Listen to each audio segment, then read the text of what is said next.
Senator, I know that you are not on the Intelligence Committee, but I'm talking about the broader relationship between the United States and Germany at a time when we're trying to get more sanctions put on Vladimir Putin over Ukraine.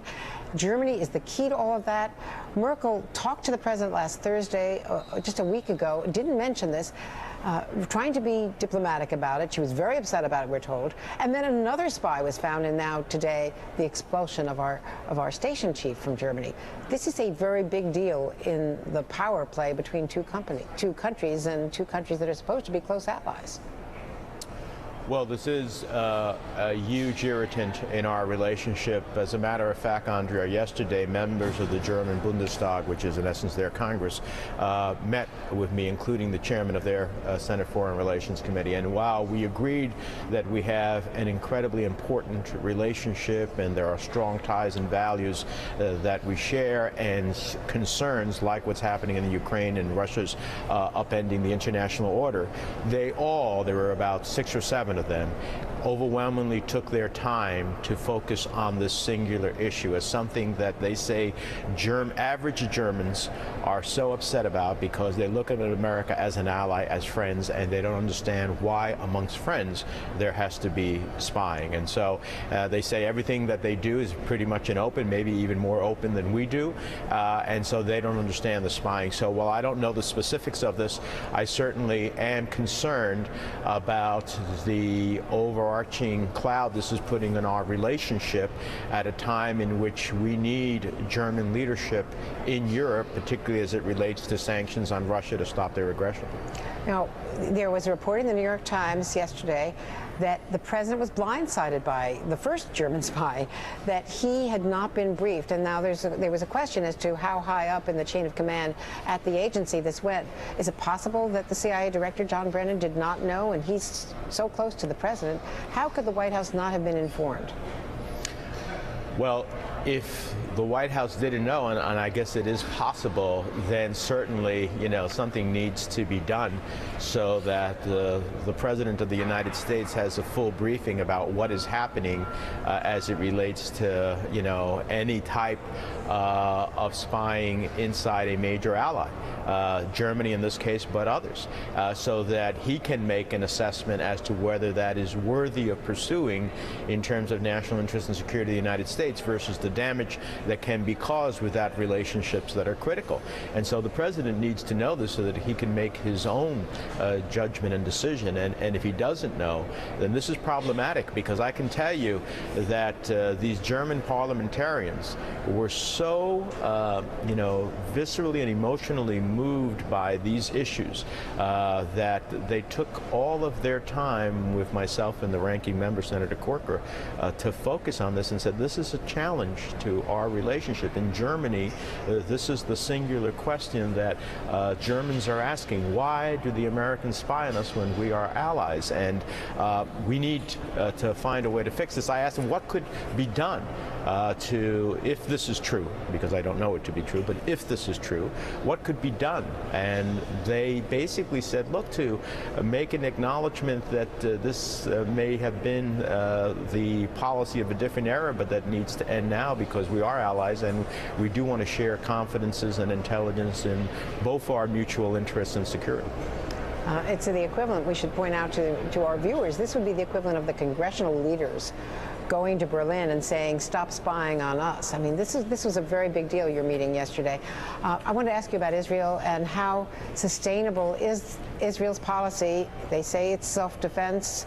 John Kerry today in Beijing supported their right to self-defense, but they're firing rockets into Gaza. And as I was saying to Israel's ambassador, a key ally of the United States yesterday, it is asymmetric. They have Iron Dome, so they are going into shelters, and it is a terrible strain on the Israeli populace.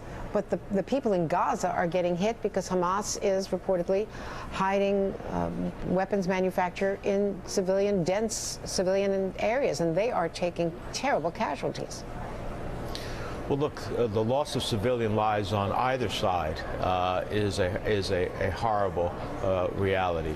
But by the same token, Andrea, if hundreds of missiles were being fired by a neighboring part of the world into the United States, and our citizens were constantly under attack and living in air raid shelters, what would we expect of our government to do? We would expect them to respond. Now, the problem here is that we are not dealing with a government, we are dealing with a terrorist organization. A terrorist organization which has historically used rockets indiscriminately being fired into civilian areas of Israel, and who hide behind civilians in Gaza and in religious locations and in civilian institutions.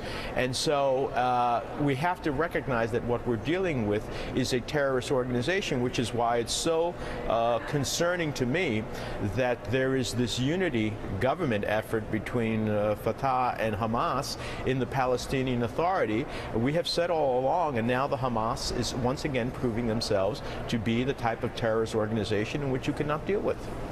And finally, immigration. We've all been focusing on this terrible crisis building on our borders. Should the president have gone to see it for himself firsthand, even if it's a photo opportunity? It conveys concern, even as he's sending legislation to the Hill for $3.7 billion.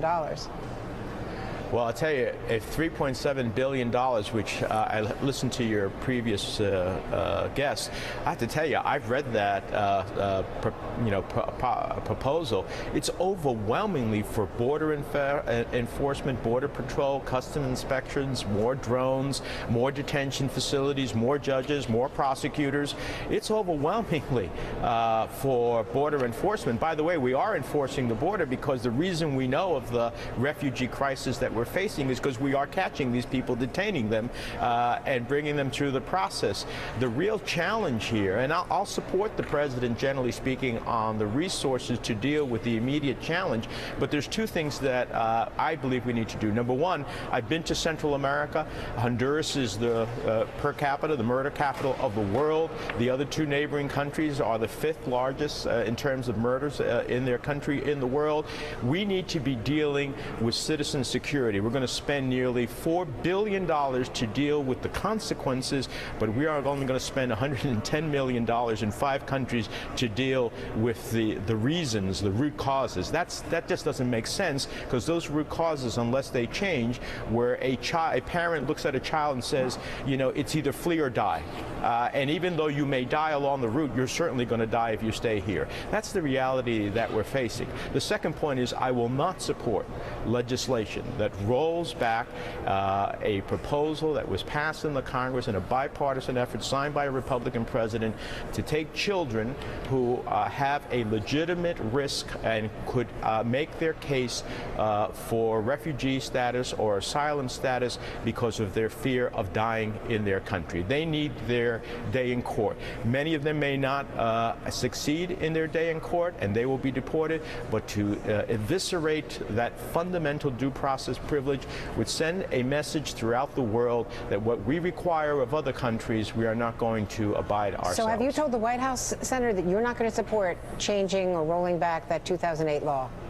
Yeah, I hear if that's what they want to do, then that is something that I will fight here in the Senate. Well, given the fact that you're the chair of the Foreign Relations Committee, that means it's a non-starter. Thank you very much.